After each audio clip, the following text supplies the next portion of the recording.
Channel study with ಪರಶುರಾಮ್ಗೆ ಸ್ವಾಗತವನ್ನು ಕೋರ್ತೀನಿ. 8ನೇ ತರಗತಿಯ ಸಮಾಜ ವಿಜ್ಞಾನದಲ್ಲಿ ಮೌಲ್ಯಾಂಕನ ಪರೀಕ್ಷೆಗಾಗಿ ಒಂದು ಪ್ರಶ್ನೆ ಪತ್ರಿಕೆಯನ್ನು ಕೀ ಉತ್ತರದೊಂದಿಗೆ ಪೋಸ್ಟ್ ಮಾಡ್ತಾ ಇದ್ದೀನಿ. ಈಗಾಗಲೇ ಬಹಳಷ್ಟು ರೀತಿಯ ಪ್ರಶ್ನೆ ಪತ್ರಿಕೆಗಳನ್ನು ನಿಮಗೆ ಹಾಕಿದ್ದೆ.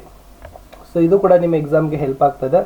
ಚೆನ್ನಾಗಿಲ್ಲಿರ್ತಕ್ಕಂಥ ಕ್ವಶನ್ಸ್ಗಳು ರಿಪೀಟ್ ಆಗ್ತಕ್ಕಂಥ ಸಾಧ್ಯತೆಗಳು ತುಂಬ ಇದ್ದಾವೆ ಅಂತ ಹೇಳ್ತಾ, ಸೊ ದಯಮಾಡಿ ವಿಡಿಯೋನ ಲೈಕ್, ಶೇರ್ ಹಾಗೂ ಸಬ್ಸ್ಕ್ರೈಬ್ ಮಾಡೋದನ್ನು ಮಾತ್ರ ಮರೆಯದಿರಿ ಅಂತ ಹೇಳ್ತಾ, ಸೊ ನೋಡುವ ಯಾವೆಲ್ಲ ನೀವು ಕ್ವಶನ್ಸ್ಗಳನ್ನು ನೋಡ್ಕೊಂಡು ಹೋಗಬೇಕು, ನಿಮ್ಮ ಎಕ್ಸಾಮ್ಗೆ ಯೂಸ್ ಆಗ್ತದೆ ಅಂತ. ಸೊ ಫಸ್ಟ್, ಇವುಗಳಲ್ಲಿ ಪೂರ್ವದಿಂದ ಪಶ್ಚಿಮಕ್ಕೆ ಭ್ರಮಿಸ್ತಕ್ಕಂಥ ಗ್ರಹಗಳು ಯಾವುವು ಅಂತ ಕೇಳಿದ್ದಾರೆ. ಯಾವುದು? ಪೂರ್ವದಿಂದ ಪಶ್ಚಿಮಕ್ಕೆ. ಸರಿಯಾದ ಉತ್ತರ ಶುಕ್ರ ಮತ್ತು ಯುರೇನಸ್ ಅನ್ನೋದು ಸರಿಯಾದ ಆಯ್ಕೆ. ಪ್ರಶ್ನೆ 2, ಏಕಮಾನ ವಿಸ್ತೀರ್ಣದ ಮೇಲೆ ಪ್ರಯೋಗವಾಗುವ ಬಲವನ್ನು ಡ್ಯಾಶ್ ಅಂದರೆ ಅದನ್ನು ಒತ್ತಡ ಅಂತ ಕರೀತಾರೆ.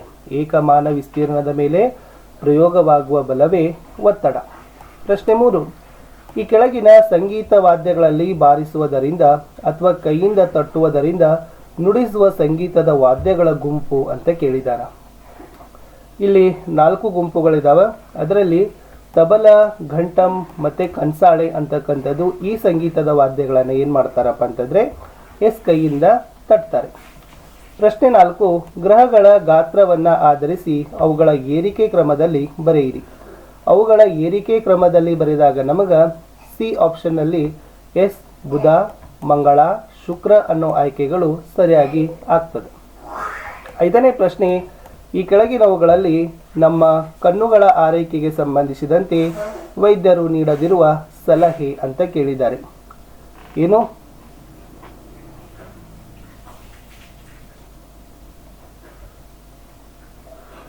ಸೊ ವೈದ್ಯರು ನೀಡದಿರುವ ಸಲಹೆ ಅಂತ ಕೇಳಿದ್ದಾರೆ. ಮೊಬೈಲ್ಗಳನ್ನು ಹೆಚ್ಚಾಗಿ ಬಳಸುವುದು.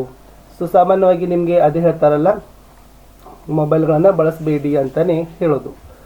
ಇನ್ನು ಲೋಹ ಮತ್ತು ಅವುಗಳ ಉಪಯೋಗಗಳಿಗೆ ಸಂಬಂಧಿಸಿದಂತೆ ಸೂಕ್ತವಾದ ಆಯ್ಕೆ ಯಾವುದು ಸರಿ ಇದೆ ಅಂತ ಕೇಳಿದ್ದಾರೆ. ಸೊ ಕಬ್ಬಿನ ಆಹಾರದ ಸರಿಯಾಗಿರ್ತಕ್ಕಂಥದ್ದು ಪಾದರಸವನ್ನು ತಾಪಮಾಪಕದಲ್ಲಿ ಹಾಕ್ತಾರೆ. ಸೊ 6ನೇದು ಪಾದರಸ ತಾಪಮಾಪಕ ಅನ್ನೋದು ಸರಿಯಾಗಿರ್ತಕ್ಕಂಥ ಉತ್ತರ ಆಗ್ತದೆ. ಇನ್ನು ನೆಕ್ಸ್ಟ್, ಕುಕ್ಕರ್ಗಳ ಹಿಡಿಕೆಯಲ್ಲಿ ಬಳಸೋ ಪ್ಲಾಸ್ಟಿಕ್ ಯಾವುದು ಅಂತ ಕೇಳಿದ್ದಾರೆ. ಸೊ ಅದರಲ್ಲಿ ಬೆಕಲೆಟ್ ಪ್ಲಾಸ್ಟಿಕ್ಕನ್ನು ಏನು ಮಾಡ್ತಾರಪ್ಪ ಅಂತಂದರೆ ಬಳಸ್ತಾರೆ. 8, ಈ ಕೆಳಗಿನವುಗಳಲ್ಲಿ ವಿದ್ಯುತ್ ಜನಕದಲ್ಲಿ ಬಳಸುವ ಪೆಟ್ರೋಲಿಯಂನ ಘಟಕ ಯಾವುದು ಅಂತ ಕೇಳಿದ್ದಾರೆ.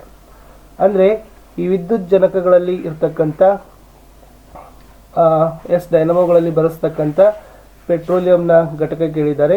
ಸೊ ಅದರಲ್ಲಿ ಬಿ ಅಂತಕ್ಕಂಥದ್ದು ಸರಿಯಾದ ಉತ್ತರ ಆಗ್ತದೆ. ಇನ್ನು ನೆಕ್ಸ್ಟ್ 9, ಪರೀಕ್ಷಕದ 2 ತುದಿಗಳನ್ನು ಮುಳುಗಿಸಿದಾಗ ಕಾಂತಸೂಜಿ ವಿಚಲನೆಯನ್ನು ತೋರಿಸೋ ದ್ರಾವಣ ಯಾವುದಾಗಿರ್ತದೆ. ಸೊ 9ರಲ್ಲಿ ಸರಿಯಾದ ಆಯ್ಕೆ ಎ, ವಿನೆಗರ್ ದ್ರಾವಣ ಅನ್ನೋದು ಸರಿ ಇದೆ. ಇನ್ನು 10, ಮಾನವರಲ್ಲಿ ಭಾವನೆಗಳನ್ನು ನಿಯಂತ್ರಿಸುವ ಹಾರ್ಮೋನು ಅನ್ನು ಸ್ರವಿಸುವ ಗ್ರಂಥಿ ಯಾವುದು ಅಂತ ಕೇಳಿದರೆ ಅದು ಪಿಟ್ಯುಟರಿ ಗ್ರಂಥಿ ಆಗಿರ್ತದೆ.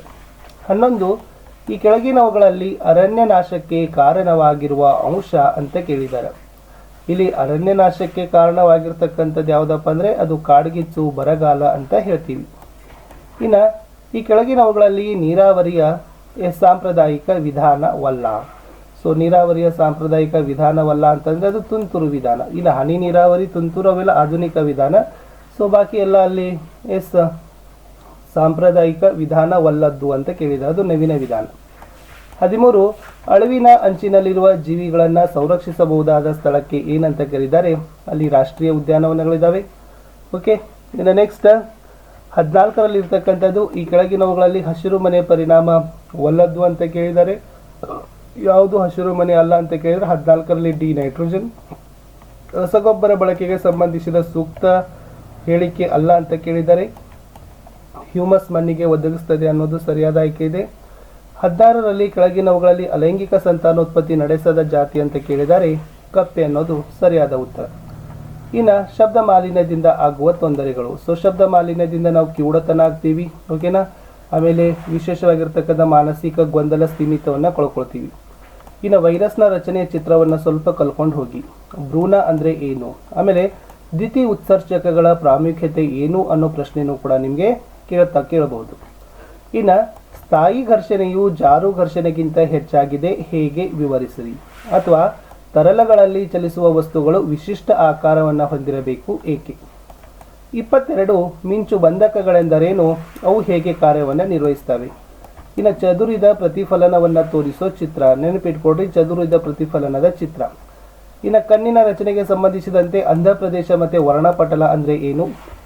ಆಮೇಲೆ ಈ ಕ್ರಿಯೆಗಳಿಗೆ ಸಮೀಕರಣಗಳನ್ನು ಬರಿಬೇಕಿತ್ತು. ಕಬ್ಬಿಣದ ಮೊಳೆಗಳನ್ನು ಸಲ್ಫೇಟ್ ದ್ರಾವಣದಲ್ಲಿ ಇಟ್ಟಾಗ, ತಾಮ್ರದ ಫಲಕದ ಮೇಲೆ ಸಾರರಿಕ್ತ ಸಲ್ಫ್ಯೂರಿಕ್ ಆಮ್ಲ ಸುರಿಸಿದಾಗ, ಅಥವಾ ಜಾವಿಗಳಲ್ಲಿ ಅಲೋಹಗಳ ಪಾತ್ರವೇನು ಅಂತ ಕೇಳಿದ್ದಾರೆ. ಇನ್ನು ಪೆಟ್ರೋಲಿಯಂ ಅನ್ನ ಕಪ್ಪು ಚಿನ್ನ ಅಂತಾನೆ ಏಕೆ ಕರೀತಾರೆ ಅಂತಾನೂ ಕೂಡ ಕೇಳಿದ್ದಾರೆ. ಚಿತ್ರ ಗಮನಿಸಿ, ಅದರಲ್ಲಿ ಎಕ್ಸ್ ಮತ್ತೆ ವೈ ಅನ್ನೋದು ಏನು ಅಂತ ಕೇಳಿದ್ದಾರೆ. ಇದರಲ್ಲಿ ನಡೆಯೋ ಕ್ರಿಯೆಯನ್ನು ಕೇಳಿದ್ರು. ಇದು ಇಂಪಾರ್ಟೆಂಟ್ ಇದೆ, ನಿಮಗೆ ಗೊತ್ತು ಇದೆ ಅದು. ಎಸ್. 27 ಸೇತುವೆಗಳಲ್ಲಿ ಕಬ್ಬಿಣವು ದೀರ್ಘಕಾಲಿಕ ಬಾಳಿಕೆ ಬರುವಂತಾಗಲು ಕಬ್ಬಿಣದ ಮೇಲೆ ಸತುವಿನ ಲೇಪನ ಮಾಡಿರ್ತಾರೆ ಏಕೆ? ಅಥವಾ ಈ ವಿದ್ಯುತ್ ಲೇಪನ ಕಾರ್ಖಾನೆಗಳಲ್ಲಿ ಬಳಕೆಯ ನಂತರ ನಿರುಪಯೋಗಿ ವಿದ್ಯುತ್ ವಾಹಕ ದ್ರಾವಣವನ್ನು ಸೂಕ್ತವಾಗಿ ನಿಯಮಾನುಸಾರ ವಿಲೇವಾರಿ ಮಾಡಬೇಕು. ಈ ಹೇಳಿಕೆಯನ್ನು ಸಮರ್ಥಿಸಿರಿ ಅಂತ ಕೇಳಿದ್ದಾರೆ. ಇನ್ನು ನೆಕ್ಸ್ಟ್ ನಿಮ್ಗೆ ಏನು ಮಾಡಿದಾರಪ್ಪ ಅಂದ್ರೆ ಆಮ್ಲ ಮಳೆ ಬಗ್ಗೆ ಬರಲಿಕ್ಕೆ ಹೇಳಿದ್ದಾರೆ. ಇನ್ನು ಸಸ್ಯಜೀವ ಕೋಶದ ಚಿತ್ರ ಪ್ರಾಕ್ಟೀಸ್ ಮಾಡ್ಕೊಡ್ರಿ. ಕೋಶ ಭಿತ್ತಿ ಮತ್ತು ಕ್ಲೋರೋಪ್ಲಾಸ್ಟ್ಗಳನ್ನು ಅದರಲ್ಲಿ ಏನು ಮಾಡಬೇಕಾಗಿತ್ತಪ್ಪ, ಗುರುತಿಸಬೇಕಿತ್ತು. ಇನ್ನು ವಿಷಮ ಶೀತ ಜ್ವರವನ್ನು ನಿಯಂತ್ರಣ ಮಾಡ್ತಕ್ಕಂಥ ಕ್ರಮಗಳು, ಜಾಮ್, ಜೆಲ್ಲಿ, ಹಣ್ಣಿನ ರಸಗಳನ್ನು, ಸಕ್ಕರೆಯನ್ನು ಸಂರಕ್ಷಣೆ ಮಾಡಲಿಕ್ಕೆ ಕೇಕ್ ಬಳಸ್ತಾರೆ. ಹೆಪಟೈಟಿಸ್ ಎ ನಿಯಂತ್ರಣದ ಕ್ರಮಗಳು, ಟೈರ್ ಹೂಕೊಂಡ ಮತ್ತು ಕೂಲರ್ಗಳಲ್ಲಿ ನೀರು ನಿಲ್ಲದಂತೆ ನೋಡಿಕೊಳ್ಳಬೇಕು ಏಕೆ? 5 ಮಾರ್ಕ್ಸ್ನಲ್ಲಿ ಬಲ ಪ್ರಯೋಗದಿಂದ ವಸ್ತುವಿನ ಯಾವುದೇ ಸ್ಥಿತಿಯಲ್ಲಿ ಬದಲಾವಣೆ ಆಗೋದ್ರಿಂದ ಆಗ್ತಕ್ಕಂಥ 2 ಸಂದರ್ಭಗಳು ಕೇಳಿದ್ದಾರೆ. ನೆಕ್ಸ್ಟ್ ವಾತಾವರಣದ ಒತ್ತಡ ಪರಿಣಾಮದ ಬಗ್ಗೆ ತಿಳಿಯಲು ಒಂದು ಸಾಂದರ್ಭಿಕ ಉದಾಹರಣೆ ನೀಡಿ ಅಂತಲೂ ಕೂಡ ನಿಮಗೆ ಕೇಳಿದ್ದಾರೆ. ಸೊ ಇಷ್ಟು, ಇದು ಕೂಡ ಮೋಸ್ಟ್ ಇಂಪಾರ್ಟೆಂಟ್ ಆಗಿರ್ತಕ್ಕಂಥ ಸೈನ್ಸ್ನ ಕ್ವಶನ್ ಪೇಪರ್ ಇತ್ತು. ಇಲ್ಲಿನ ಚಿತ್ರಗಳನ್ನು, ಪ್ರಶ್ನೆಗಳನ್ನು ಸಹಿತ ನಿಮ್ಮ ಎಕ್ಸಾಮ್ಗೆ ಬರ್ತಕ್ಕಂಥ ಸಾಧ್ಯತೆ ತುಂಬಾ ಇದ್ದಾವೆ. ಸೊ ದಯಮಾಡಿ ವಿಡಿಯೋನ ಲೈಕ್ ಮಾಡಿ, ನಿಮ್ಮ ಫ್ರೆಂಡ್ ಸರ್ಕಲ್ಗೆ ಶೇರ್ ಮಾಡಿ ಅಂತ ಹೇಳ್ತಾ ನಾನು ಮತ್ತೆ ಇನ್ನೊಂದು ಹೊಸ ವಿಡಿಯೋದಲ್ಲಿ ಸಿಗಲಿಕ್ಕೆ ಪ್ರಯತ್ನವನ್ನು ಮಾಡ್ತೀನಿ. ಸೊ ನಿಮ್ಮ ಎಕ್ಸಾಮ್ಗೆ ಆಲ್ ದ ಬೆಸ್ಟ್ ಅಂತ ಹೇಳ್ತಾ, ಸೊ ಟೇಕ್ ಕೇರ್.